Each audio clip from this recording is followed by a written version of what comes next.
Hi KG2s! Welcome to a new week of Read, Write, Ink. I've got some exciting news for you guys.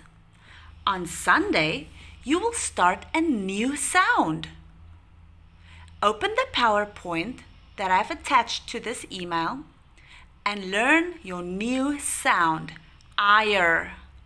Ire. What words can you make with the sound ire?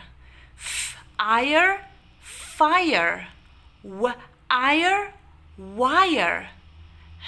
Ire, higher. Look at the pictures and the words on the PowerPoint. Write the ire words. You can even draw some pictures for the ire words.